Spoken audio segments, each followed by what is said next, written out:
to this particular duel. But with that being said, we're going to jump here into game one. Soon we'll find out who won that all-important die roll. I'll go first. And we have Tearlaments versus Exodia. And it does sound like Jeffrey has won the die roll.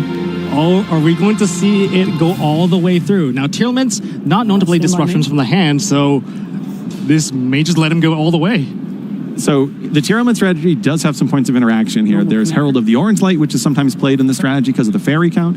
In addition to that, you could also potentially see a one of halfness end up putting a card like Shadal Winda on the field with your mills are blessed.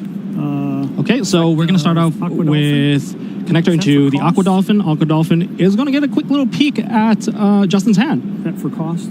And this will not only give us insight into whether or not Justin has any interaction, it's also going to tell Jeffrey if the coast is clear. We're going to send the Fire Flint Lady as the cost. And, well, the coast is not completely here. There is a Kelbeck. Kelbeck can summon out and just put a card back, but will it matter? I'll select that.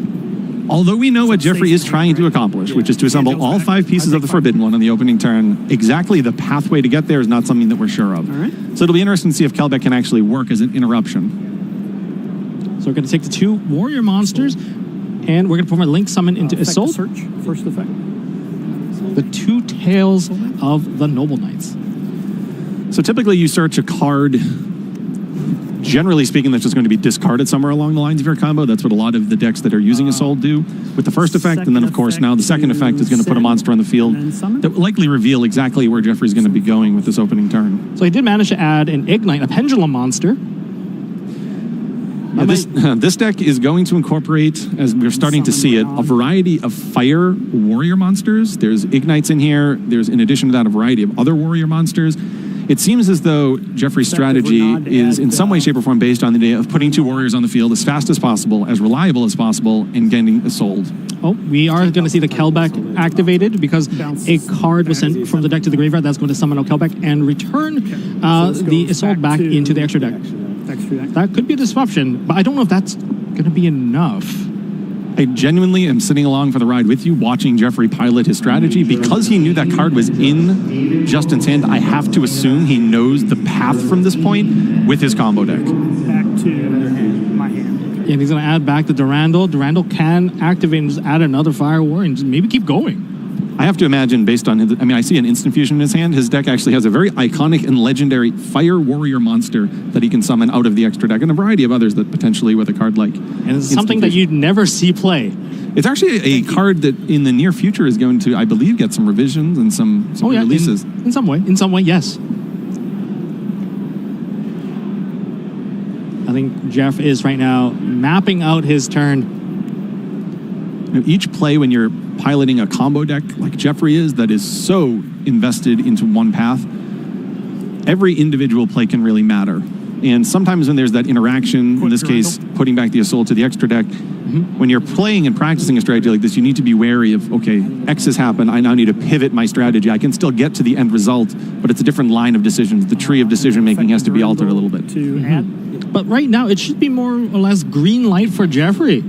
You've seen the hand. The main disruption, Kelbeck, has already been activated. So I guess Justin is also along for the ride now. So here he's searching out Ignis Phoenix, the Draco Slayer. So this is a card that was popular in the Draco Slayer strategies that came out last year. This card is actually a singleton that he's going to be using with the other Ignite monsters that are incorporated in his deck list. Now he's also now going to play the Instant Fusion. Yeah, so I commented on noticing that he had a copy of Instant Fusion in his hand earlier. Now here is the Flame Swordsman. Talk about coming with an iconic deck strategy. Absolutely. I was going to instant contact. He's just making everything instantly.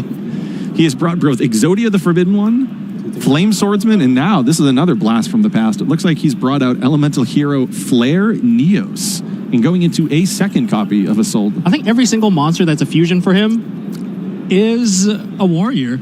Oh, that is definitely going to be the case. He has another pretty iconic one in there, too. Dark Flare Knight, a card that was popular in the back if you want to go play the Ultimate Time Wizard side events. And add. And then he's going to use the Pendulum scale effect of the Ignite, destroying both. And now he's going to be able to search his deck for a Fire Warrior. And then when the Ignis is destroyed, including in the Pendulum Zone, you can special summon one Draco Slayer monster from your deck. Or an Ignite monster. You know, typically this card has been seen in Draco Slayer strategies, but actually has the branch over to the Ignite strategy as well. You know, Jeffrey's really showcasing a variety of cards that we don't see all that often. But if he gets all the way there with just simply these two cards, it just means a 2 fire or just 2 warrior monster would maybe lead into Exodia. Yeah, we saw that his opening play began with the Neospace Connector, which is probably his ideal opening play because getting access to the Aqua Dolphin allows him to check to see if the coast is clear. Okay. Rocks dad back. So now we have the Symphonic Warrior Rocks. This isn't a team. It's created a different way. Oh, this is? It does. I believe it does count as a tuner because it was special summoned. The Warrior Rocks has an alternate summon condition that's unique to its own effect. I don't believe it has to worry about the warrior effect or the tuner. With Renaud And Gallant. Right? and Gallant, yes. But this isn't a tuner. Renaud might not be a tuner in this case. This becomes a tuner. If it's summoned from the Ignister or the Ignis. It becomes Oh yes, Ignis. The Ignis Draco Slayer does make it a tuner. We're all good. Rather. We're continuing. No, Jeff knows what he's doing. This is what happens when you get old, Justin. Yeah. So effect to add back. Yeah. Okay. Effect Templar back. to add back the Templar.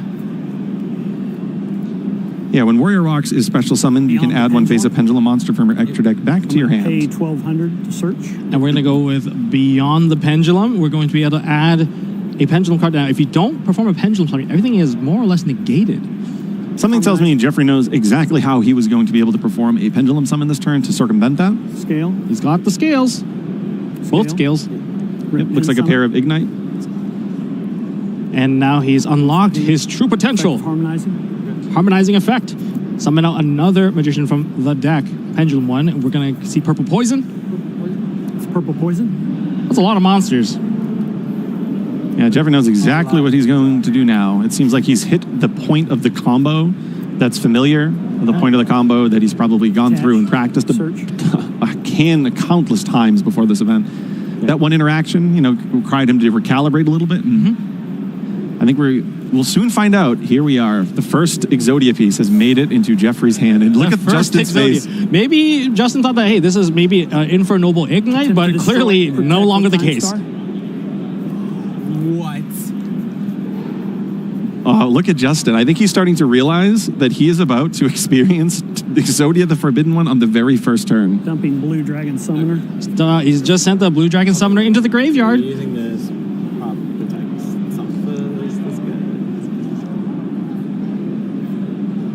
This good. Okay. So it seems like if there is a repetitive way for him to summon Time Star Magician, that may be the way in which he assembles all 5 pieces to Exodia. Well, we're going to see a Link summon now.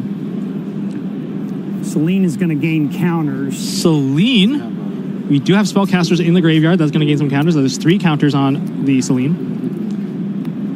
Use this. I believe you can summon back the Blue Dragon Summoner. Yes. Thank you. There has to be a reason why he threw that into the graveyard. Yeah, it should be 5. The Pendulum Zones do count when Selene is counting the spells both on the field and in the graveyard. That's a lot of spell counters. You know, typically 3 is the point in which you care about, obviously, to be able to special summon, but... It's fine. Yeah, we're good. Oh, boy. Now, where are we going to take this play now? There's stuff in the graveyard that can be special summoned back. I'm removing 3 counters. 3 counters have been removed from Selene, and we are summoning back the Blue Dragon Summoner. This might be the other piece to the puzzle in terms of assembling all 5 pieces. We're going to Link summon further. Cross Sheep. Is there a fusion that we can go into? We got into the leg. So now we know there are 2 pieces. Contact fuse. He's contact fusing. That must be the fusion Draco Slayer. Yes, Dino Mister, the mighty Draco Slayer. I was gonna summon back the from the graveyard. It's now going to be able to summon back. Gains counters, chain link 1. I think that's why there's 3 Selines in here. Yes, he's going to use Celine 3 times to assemble the 3 pieces to Exodia with the blue dragon. That's an arm. 2 more pieces to go. I think we have found the way that he's doing this. So it's not an infinite loop. You know, sometimes these type of combo decks find a way of looping a certain card an infinite quantity of times until their alternate win condition has been found. He only needs to get 4, plus, of course, the head. Please, Justin, let us see Exodia be put into the hand. Quite timely, talking about alternate win conditions in that How to Play video from the beginning of the day. Little did you know, by round 4 of the YCS, you'd be seeing just that. And don't forget, Jeffrey is 3-0 with this strategy. Goes to show you that when you enter a YCS, there are many different ways in which you can find victory. Of course, reducing your opponent's life points to 0, or as Jeffrey may potentially ultimately do here, using Exodia the Forbidden One. We're going to Celine into Celine, and we're getting another search with the Blue Dragon Summoner. I think he just needs one more piece, and one more piece. I'm as excited as you are right now. Truly, in the over 20 years that I have played this game, the amount of times that I've actually seen Exodia assembled is few and far between, and I certainly don't remember the last time I've seen it. So this is one of the most exciting things that I've ever seen on That's the final piece. And there it is. Exodia, please. Is he going to assemble it? Oh, yes, he is assembling. Oh, Exodia, obliterate. Wow. That was amazing. Jeffrey has taken down the first game of round 4 with a 3-0 record with Exodia the Forbidden One. Now I understand. The goal is to get to the Celine. You need to get to the Celine. Yes. You need to get the time stone to put the Blue Dragon Summoner into the graveyard, and you need to cycle. That is the Sangan. Yes. We were looking at this deck list trying to figure out, is there an infinite loop? Is there some type of way in which a combo just continually repeats the same process? It does, but it gets to the point of getting Exodia. But of course, Celine's 3. You can't play an infinite number of Celines, but all you need is 3. Yes. And what a surprise, taking down one of the favored competition, Tearlaments. Jeffrey also got to take a look at Justin's hand and see what he was playing. And when you're playing such a streamlined strategy like an Exodia deck, it's not like you can necessarily side deck in this very precise way. Looking at Jeffrey's side deck, it looks like he has just a bunch of cards that are generically good going second, which makes a lot of sense when your strategy is as focused as his is today. I think it's going to be a bit more difficult for Jeffrey going into the second game, knowing that it is Tearlaments. Tearlaments have cards like Kelbag and Agito to just start to send cards directly from the deck to the graveyard. What those Exodia pieces get hit into the graveyard, it's not the easiest thing to retrieve either. Not with the strategy that's so streamlined into just adding all the pieces. I do not see an obvious way to put an Exodia piece from the graveyard back into his hand, which could obviously be a problem when you're playing against cards that can mill 5 from the top of both players' decks. Yes, that is going to be very, very difficult. We're going to see if Justin's going to be pushing forward. Maybe he's going to alter his own strategy, just push for the additional, just send more cards than necessary right away.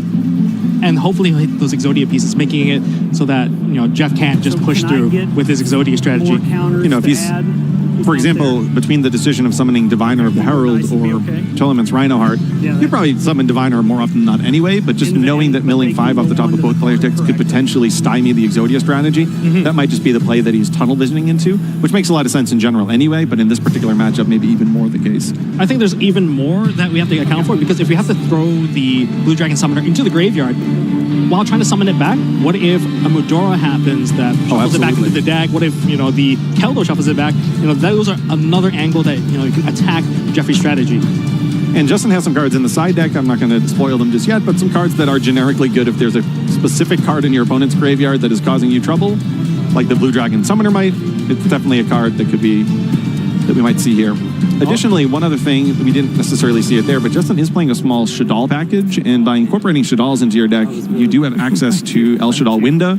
If your opponent's trying to special summon countless times in one turn to assemble Exodia the Forbidden One, obviously putting that on the field can be pretty beneficial. Yep. Absolutely. Hey, what did Yugi's grandpa? Oh, look at this. Jeffrey's actually giving him a bit of history lesson about Yugi's grandpa. How fitting, since he is the one of the Exodia players. 50. Wow, that is a good question that Justin just asked. This is a question that's a good question to ask at the beginning of any round, which is how many cards are you playing? Some strategies actually gear above 40, and knowing how many cards in your opponent's deck, which is public information. It's not like you're asking something that is nefarious.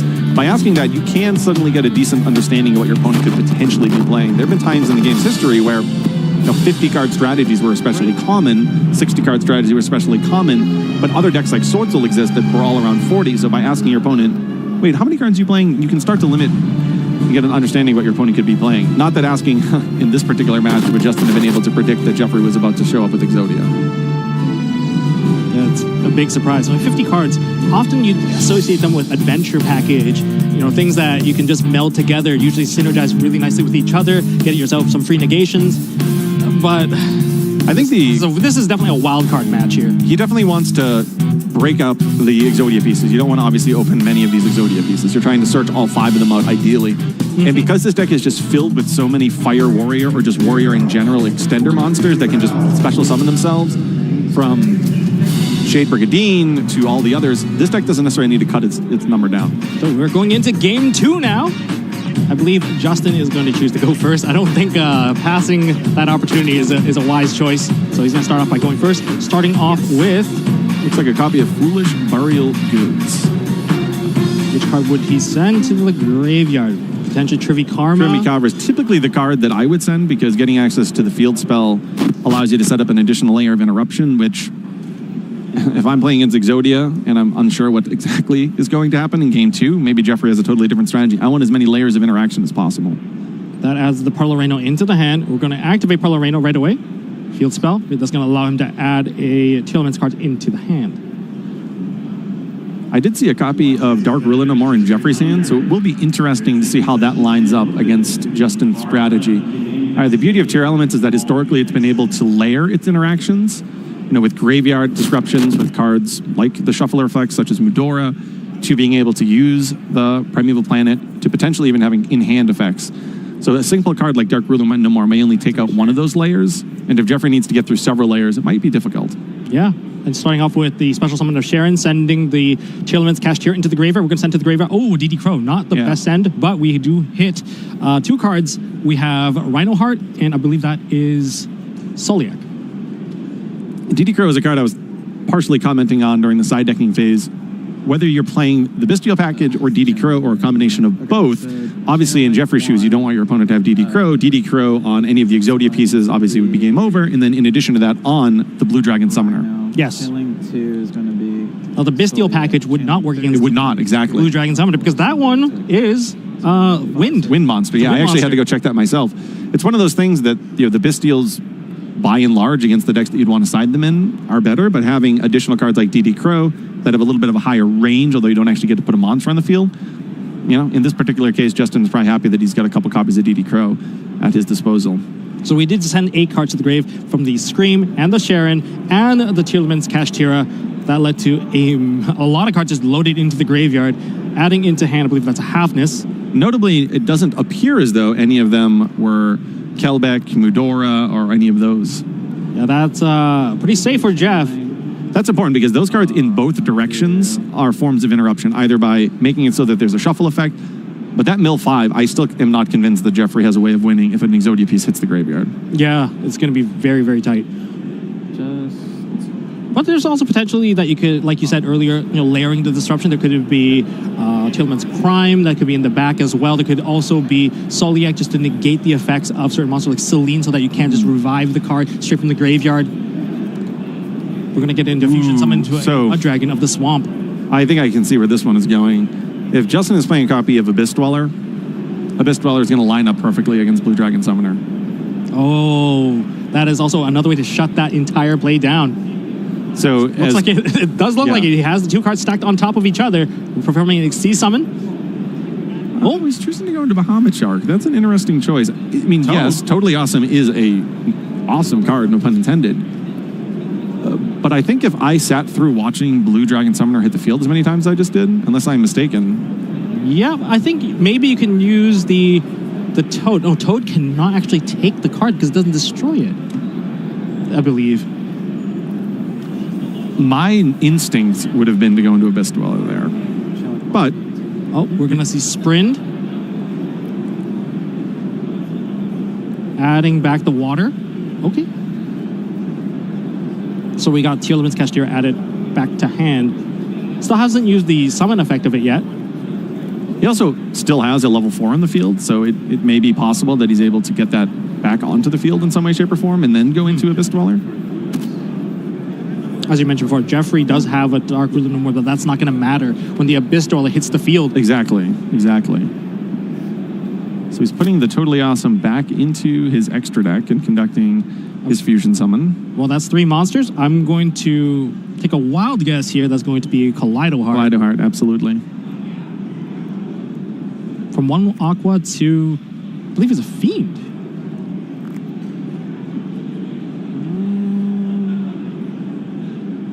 Watching Justin trying to navigate this opening turn, obviously playing it's a strategy that presumably he's never seen before. You know, it's interesting to be in his shoes and think to yourself, based on what I have seen, what are the interruptions that I need to try and layer this turn? Here he's using the effect of Pearl Rhino to destroy his own Sheeran, because of course Kaleido Heart was summoned to the field by returning a Tearlaments to the deck, and now he's going to be able to conduct another Fusion Summon. Looks like for potentially Predaplant. Yep. Brickostepelia, which, you know, would line up well against some of the cards that Jeffrey did play in that first game, like a Soul Day. Oh boy. Definitely have to put more thought into this, because he knows that if he's unsuccessful, it's game over for this entire match. I mean, he is 1 game down already, which is unfortunate. You know, he did not get to go first on it. And now he has to commit into a board where he feels comfortable that it's strong enough to stop everything that, you know, Jeffrey has to offer. So here's some just general information about Justin's deck list. We saw 2 Danger Monsters. Now, there are a lot of options for the Tier Element players this weekend. Do you incorporate the Horrors package, the King of the Swamps package, a combination thereof? Justin here, as you can see from those last 3 mills, is incorporating the Danger package, which I'd say is relatively popular, all things considered. Both Danger Nessie and Danger Mothman.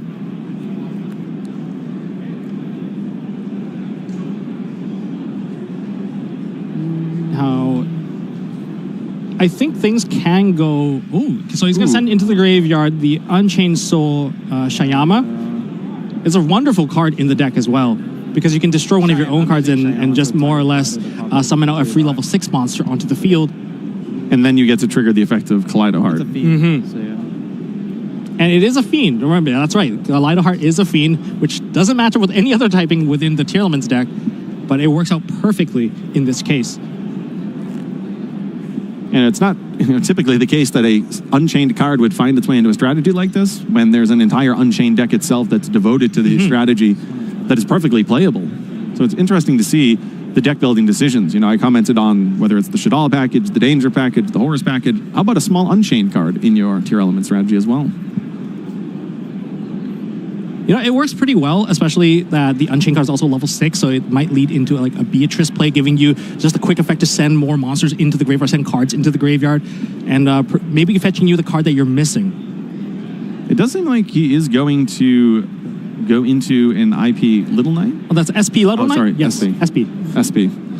Well, that's a lot of interactions here. Is it enough, though? Because, you know, Jeffrey could have a card like Harpy's Feather Duster, evenly matched, and we know he has the Dark Ruler no more. If you can combine a couple of those, what we would call, you know, board breakers, Justin's field is strong, but it might not be strong enough. It'll be interesting to see if Justin did in fact draw his copy of Tier Elements Crime. Santa Claus has come to town, and it has just tributed off the screen. 2 Santa Clauses have been taken out. Now, that's going to activate Scream. Oh, ooh, okay. So you definitely want to arrange this so that Schemata is going to be Chainlink 2 to get the Beast. No, that was not enough. Okay, that was an interesting one. So Jeffrey simply just had a hand filled with Santa Claus. We knew he had the Dark Ruler no more. 3 cards must not have been enough to combo from that point. But he did play the crowd by dropping both of those Santa Clauses before conceding. Oh, that was wonderful. There is definitely something about Jeffrey, and he definitely plays to the crowd. It's a beautiful thing to see. Oh, absolutely. But Justin there was able to take down Game 2. We saw that he had DD Crow in his side deck based on what we saw here in Game 2. So there is some resistance that he'll be able to have in his deck, having to go second in the vital Game 3. He'll have, of course, that 1 single copy of Happiness. He'll have, of course, his copies of DD Crow. Hellback. Might be able to use, as you mentioned, the Crow. Maybe if he has a Tearlaments Cashier and he sends more cards into the graveyard, maybe he'll be able to hit the Eudora and the Keldos. He also is playing a higher fairy count and incorporating Herald of the Orange Light. I know we haven't seen it yet, but there is a Herald of the Orange Light in his deck. That card can obviously line up quite well if Jeffrey's not anticipating a card like that. So it'll be interesting to see. It's not completely such that because Jeffrey is about to go first, that this match is settled. There are a variety of cards that Justin can draw in combinations thereof to push back against the Exodia strat. Yeah, if it was gonna guarantee the win, it would have went all the way without without any resistance here. So this is gonna really rely on the first 5 cards. This turn 1 is the all-important turn 1 in the all-important game 3. And speaking of 5 cards, I mean, there is a percentage chance that the 5 cards on top of Jeffrey's deck are the 5 pieces. Not likely to happen. That is really rare. That would be playing to the crowd too if the stars align that way. But as you saw, Jeffrey doesn't even need to do that. His deck has found a way to assemble all 5 pieces. Simply with just 2 warriors. Simply with just 2 warriors. Through a Kelbeck. Yeah. I found his list very interesting here. Playing Fusion Armaments to summon out Fusion, Fusion Contact, summon out Fusion, Instant Fusion, summon out Fusion, and Ready Fusion to summon out Fusion. Yeah, Jeffrey has come with basically every variety of putting a Fusion monster on the field for a 1,000 or similar life point increment. Well, if you're going to be, taking damage like that, this is definitely a deck that you got to make sure that running out of time does not matter because you're only being playing in the main phase anyway. Yeah, Jeffrey doesn't need to go anywhere. We were talking about alternate win conditions earlier. Jeffrey has found an alternate win condition that can win regardless of whether you ever see a battle phase. You just need that single one main phase. What would the other kinds of disruption that Justin would need? Do you think he needs at least 2 in this upcoming game? So 1 wasn't enough, and because so much of Jeffrey's deck is geared towards extending beyond an interruption, I think he needs multiple. Jeffrey has the huge luxury. This is the case with a lot of combo decks that exist, whether it's his Exodia deck or some of the others out there. In game 2, he had Dark Ruler No More as an evenly matched with Santa Claus in his deck, and every single one of those cards that you draw is 1 less combo piece. Now, Jeffrey really wants to look at his opening hand and see 5 combo pieces. And he gets to side out these cards that are not in and of themselves combo pieces. But you can actually hear the crowd in the background. Jeffrey is playing to the crowd. This is wonderful. This is what I like to see. And here we go into the game 3 here at YCS Indianapolis. Exodia the Forbidden One going first. Okay, well, I'm pretty sure Jeffrey has the combo. I would imagine many of his opening hands have the combo. It's really a question of does Justin have a counter? Okay, so special summon Junk forward, and then we summon out the connector. We know the connector gets you there. Okay, this looks like it might be a Herald. It is. It is Herald, taking up the name. And that takes out the Diviner in hand. Justin down to 3 cards in hand. The hand count won't matter a lot right now. It depends on whether or not Justin has another follow-up. I think there's going to be more ways, perhaps. Looks like he has a Renal, but I don't know if Junk Forward is a fire monster. No, it is not. It is an Earth monster. Does it only need a warrior monster? Or am I... Oh, no, we are... Yeah, it is a fire. Back. Yeah, it's fire only. Oh. This goes like the extra. You can't touch it. Justin feeling pretty happy about that. I don't know if he has any more disruptions. You can tell on Jeffrey's face that his face has soured in. Oh, man. Gotta be a fire warrior. Unfortunate combination, I would say. He has another connector in hand as well. and an Ignite Pendulum monster, so he is unable to make a play with that current hand. Well, that depends whether or not Justin can make a play, or maybe he overcorrected his new deck at post side and does not have a starter himself. It happens from time to time. You don't need too much. That's true. That is true. But going into a deck that can win on the very first turn, some people might overcommit because you just have to see it. Like, you have to see it. Now.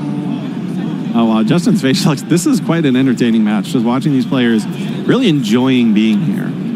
Really enjoying this match, even though it's a match that you might not typically anticipate seeing. Now, knowing that Jeffrey went first, if you decide to go first, you might not put as many disruptions because you're only expecting to win on that very first turn. I don't know you have your disruptions. You're not going to have any. If you're playing a strategy like this, you are not giving Dark Ruler, Evenly Mad, Feather Dust, or any of those type of cards. Santa Claus. Oh, my. No! He's proceeding to set one monster phase and passing turn. That buys Jeffrey see another turn to try again. And he has a new normal summon. He can keep on going. We're going to see if Justin's hand has it. He needs to draw. He's so excited.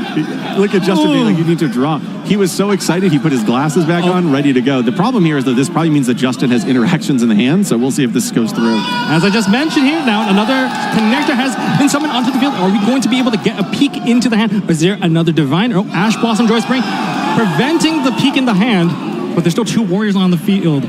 And will we get there? We got 15 minutes on the clock still available. That's plenty of time to execute the strategy. And again, he's going to win in this main phase if this combo goes uninterrupted. So there are no battle phases needed. There's the Assault, 2 tails of the Noble Knights. All right. He took off the seatbelt now. He's ready to go full throttle now. No holding back. Effect add. And the effect add is resolving, which I then assume going to mean that the effect to special summon from the deck is going to resolve. Can you believe what we're about to see? Yeah, I can't believe it. Right now we're seeing Exodia win. So this is adding the pendulum skill. So you can still activate the pendulum because you just can't summon out that card. And he has another copy of an Ignite in his hand, so it's actually huge that he can put both of the pendulum zones covered. Soul effect. We're going to send an equip into the graveyard to summon out a level 1 from the deck. There's the Durandal. Yep. I'm going to take a wild guess that's going to be a Renault, so they can add back the Durandal, but I could be wrong. Could be Squeak, and it could be any of these guys. He has Renault in hands already. Remember, he tried to summon. I mean, That's can true. probably summon another copy of it. It is a Fire Warrior. It is not restricted. You can special summon the other one from your hand just for having a Fire Warrior. So although it in and of itself is a Fire Warrior, there is no restriction. Durandal effect, targeting the Renault effect of Durandal, destroying itself, and to add a Fire Warrior into hand. This is where we're going to get Ignis. We're going to see this one play out now. It's really interesting how all these differing strategies and different archetypes overlap with each other. Now, the fact that Ignis is a Fire Warrior, combining with the Durandal, it's really, really exciting to see. It's like a jigsaw puzzle that you piece together from other jigsaw puzzles, but somehow the pieces still work, and it still completes the entire puzzle. I feel like a lot of pendulum strategies have historically had that type of feel to them. Mm-hmm. And we get the Templar. I believe that's a Templar. And now Ignis is going to allow him to special summon a Ignite from his deck. That's Gallant. No. That is... I believe that is Gallant. We're going to perform a Synchro Summon. All right, we saw Warrior Rocks in the first game, and now we get to see it again here. Adding back the Ignite from the extra deck zone through its effect. Now I think it's where we're going to start to see Beyond the Pendulum. Yep. Beyond the Pendulum. We're going to load the scales up. Justin's sitting back in his chair thinking, I've seen this before. Oh, yeah. Deja vu. It's a repeat. He's repeating some of the iconic opening episodes of the Yu-Gi-Oh! Oh, yeah. Show. This is episode 1 with Exodia. It is. He's just repeating it over again. Justin also sitting here for the ride now. Now, this might have been the case where you have to put in so many cards to counter the strategy. You might not have the pieces for you to start your own engine and make sure that you get going. I can't imagine that he would side out cards in his own deck, though, that are classified as starters. You know, I would imagine that he would side out maybe a Divine Incarnate type card that obviously isn't going to line Maybe up. the Nessies, Mothmans. You don't need those ones because they're not good to open. They are pseudo starters at times, right? They can start pushing to the field, particularly a card like Mothman that can put a level 4 in the field. So I don't know if I necessarily side those. Here it is. Yeah, here it is. Yep. Time Star Magician searches out Exodia, the Forbidden One. Destroy, protect. We're destroying the Time Star Magician. This is an incredible interaction. Being able to dump the Blue Dragon Summoner through this interaction of protecting the Time Star Magician is genius. And Celine's coming onto the field now. The one of 3 Celines that we will be seeing. Oh boy. And this combo inherently puts a spell in the graveyard because of a Soul Day. So if there was ever that concern that you didn't actually get access to a spell and you only relied on your 2 pendulums, well, nope, this combo puts 3, so Selene is always going to be able to special summon. Likely we're going to see a Cross Sheep being summoned right after this.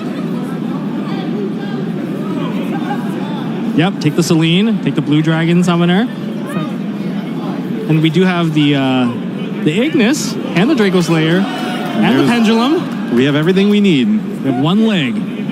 3 more to go. And now he's going to conduct the fusion summon by tributing both of these for the Dino Nister Power, the Mighty Draco Slayer, and that's going to trigger the Cross Sheep effect.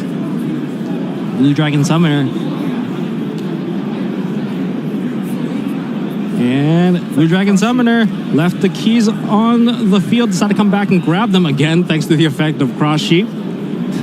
Justin just trying to check everything, make sure all the I's are dotted and the T's are crossed by just verifying the fusion requirements, or in this case for the alternate summoning requirements of Dino Nister Power, the Mighty Draco Slayer.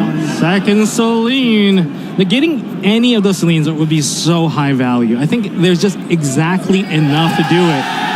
There's the arm. Justin's face is just priceless. And you can hear the crowd. The crowd goes wild here. I'm just going to let them take the wheel right here. Selene number 3. Selene number 3 is going on board. He's going to do it. There's all the ton. Oh, boy. Another leg.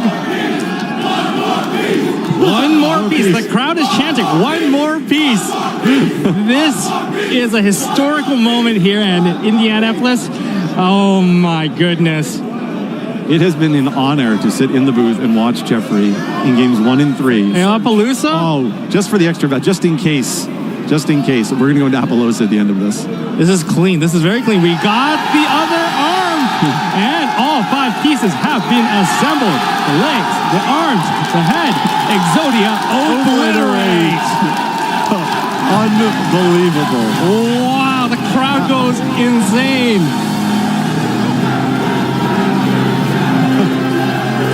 This is the kind of feature match we love to see. This is one of the most iconic events. Billy earlier today talked about this building having something about it in Yu-Gi-Oh's history.